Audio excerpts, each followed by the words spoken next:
So now that my channel is growing and my Twitch is growing as well, I've been asked in a lot of my streams to do an updated settings video, and it kind of makes me laugh because although I haven't really changed a lot, there has been a few changes, and I thought with all the new supporters and everyone new to my channel, I might as well bring you guys a new updated settings video because, like I said, there is a few things that I've changed. I'd also like to explain why I use everything I do and why I made these changes. I realized that I haven't really given a why as to the certain settings I do, so I thought I'd do a little explaining in today's video. Now, starting off, I want to take a look at my default settings, which you can see here on screen. But before I get into that, I actually want to get into what I think is the most important step in upping your aim in Overwatch, with that being dead zones. Now, in my last settings video, I actually talked about my dead zones, and I even made a whole video about it. But since then, I've tweaked it slightly due to some changes with my controller. Now, before I get on about that, let's talk about why my dead zones are what they are. So if you see here as my left stick dead zone, I actually have the inner set to 0 and the outer set to 0.26. If you have your dead zones this low on your inner, you can actually get rotational aim assist when standing still, as you can see here. Now, this can be a really big benefit in certain situations, and I highly suggest that you try this. I'm not going to explain why this happens because if you want to know, again, I have a whole video talking about it, which you should watch here. Moving on to the right stick, I have my inner dead zone at 0.03 and my outer at 0.95. Having your inner dead zone as low as it can go without getting stick drift is extremely helpful in terms of just bettering your aim and having much better tracking and flicking. I highly suggest that you lower this again to as low as you can without stick drift. I'm able to get it at 0.03 without stick drift. I could have it at 0.02, but at that point there's a tiny amount of it and it just feels a little off, so I just have it set to here at 0.03. With the 0.95 outer, everything I've talked about before is personal preference, but this extremely is personal preference. This basically just allows your sense to be a little faster. If you don't like it, you don't have to have this, but it's just what I like the most. Now, if you're wondering why I mentioned earlier something about a controller, if you've been subscribed to my channel, you may have seen that I actually did a review for a controller called the GameSir Khalid. Now, the controller was absolutely amazing. I loved it so much. But instead of using that one, I'm actually using the GameSir G7 SE. Now, the reason for this is because the GameSir G7 SE basically has a 1000 Hz overclocking feature, while the Khalid only has 500. And it might not be the biggest difference, but you know, if the difference is there, then I'll take it. I don't think it's that big a deal, but I just do prefer the GameSir G7 SE over the GameSir Khalid. Now, the reason why this controller is so important is because it actually allows you to lower your dead zones way more than any normal controller would. This is because the controller actually has Hall effect sticks, which for those of you who don't know, this basically means that stick drift is next to impossible, if not really hard to get. And they're actually even lower because every GameSir controller comes with the GameSir Nexus app, which is basically where you are able to customize your controller and its built-in dead zone. I have been asked by a lot of people who share similar controllers to see my GameSir Nexus setting, and for those of you who have it, here you are. Here are my dead zones and everything basically that I have changed on here. If you don't have a GameSir controller, this is practically useless to you. If you're considering a controller, I'd recommend a GameSir product because not only is it cheaper than any normal Xbox controller, being $45 compared to the $60, it just feels really good, and I haven't had a single problem with that controller, and it's been a few months that I've had it. Now, moving on to my general settings, as you can see here, most of it is the same except for a few key differences, which I will get to in a minute. But as you can see, I still run the 100/100 vertical horizontal sensitivity along with the 99 aim smoothing. I'm going to be completely honest, no matter what you change and everything else, I believe that as long as you have these 3 settings the same, your sensitivity will just feel so good. Ever since I found a huge difference between 100 aim smoothing and 99, I've just never changed it. It just feels amazing for a game like Overwatch. Now, moving on, you see my window size is still 50. Again, if you watch my old settings videos, I had this set to 100 before, but I found out that if you have it set to 50, it actually allows you to be a little more precise, because if you don't know what an aim assist window is, it's basically the area around the target where the aim assist will activate. If you have this set to 100, it can actually be a little difficult sometimes when you're trying to aim at people in a group because their aim assist windows can actually overlap. So when you're aiming at one person, the aim assist to someone else can overlap. So theoretically, if you lower it to 50, this will happen a lot less, and it'll actually allow you to be a little more precise. Now, the biggest change that I've made is actually my aim assist ease in. If you watch my most recent settings video, I actually had this set to 100, but now I have it set to 75. So for those of you who don't know what aim assist ease in is, I'm gonna be honest, I didn't even know myself what it was until about a few weeks ago,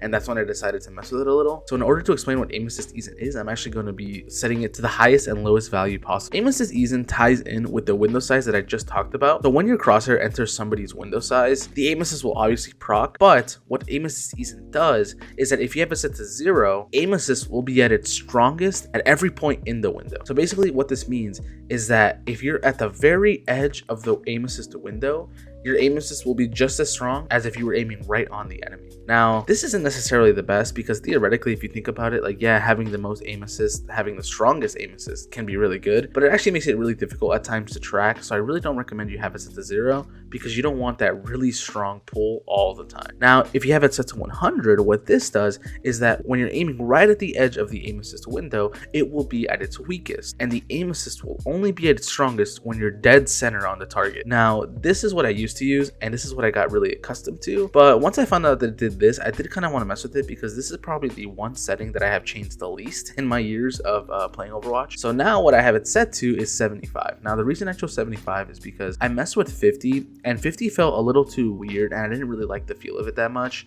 but I found out that if I set it between 50 and my previous 100, it felt really good. So yeah, that's why I have it set to 75.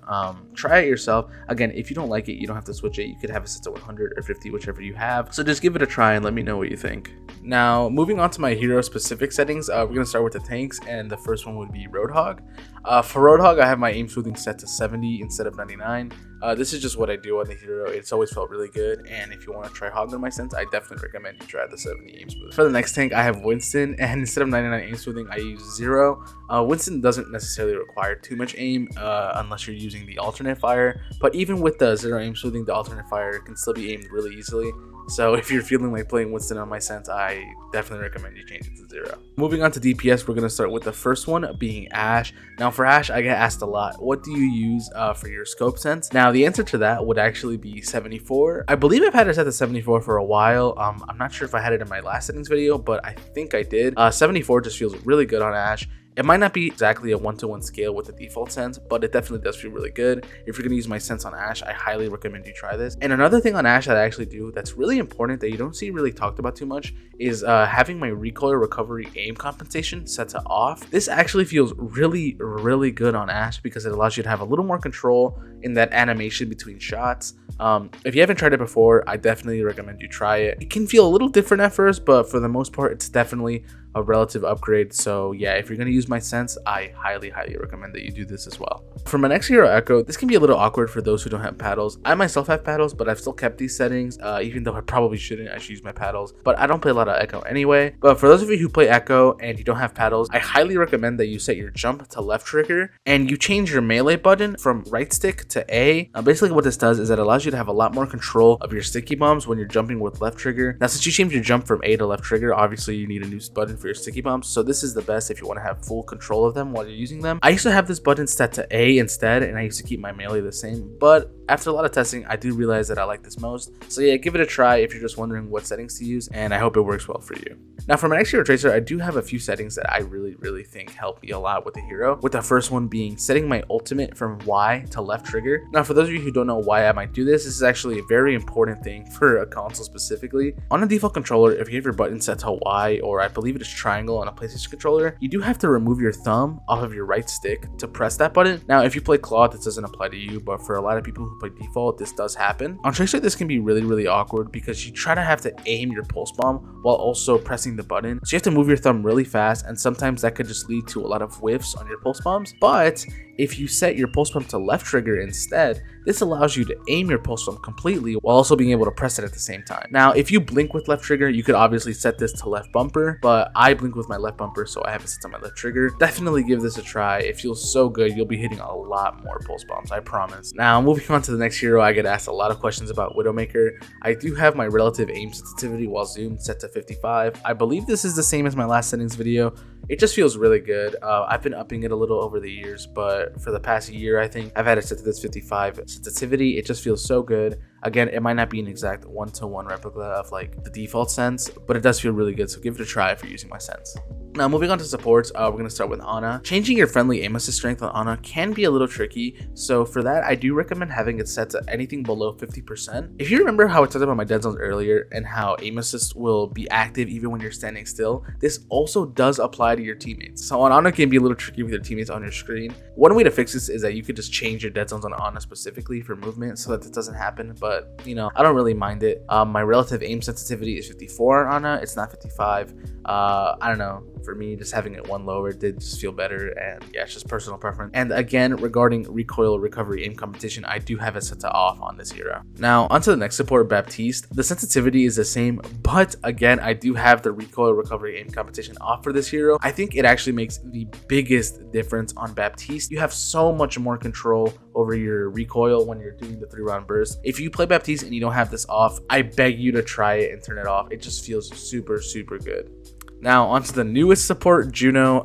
It's pretty similar to the Echo situation. I do have my jump on left trigger instead of A. Jumping and flying on Juno is very important, and if you have it set to A, it can be very awkward unless you're playing Claw to just double jump all the time. So if you do play default, I recommend you try this. Thankfully, with her secondary fire, you don't necessarily have to aim it, you just have to activate it. So having it set to A isn't the biggest deal in the world. So again, if you play Juno and you really haven't figured out good settings, I do recommend you try this. And in case anyone wanted to know Lucio settings, again on this hero, I do have jump set to left trigger and my boop set to A. Pretty much the same as Juno. You know, you do want to be aiming while wall riding. So if you're an aspiring Lucio player and you want a good, I guess, button combination along with a good sensitivity, I do recommend you try this. So yeah, that is it for my most recent settings video. Thank you everyone for the support. I can't believe we're at more than 16,000 subscribers now. If you told me that would be above even 1,000 subscribers, I just wouldn't believe you like 2 years ago. Love you all so much. Thank you so much for the support, and I'll see you guys in the next one. Peace.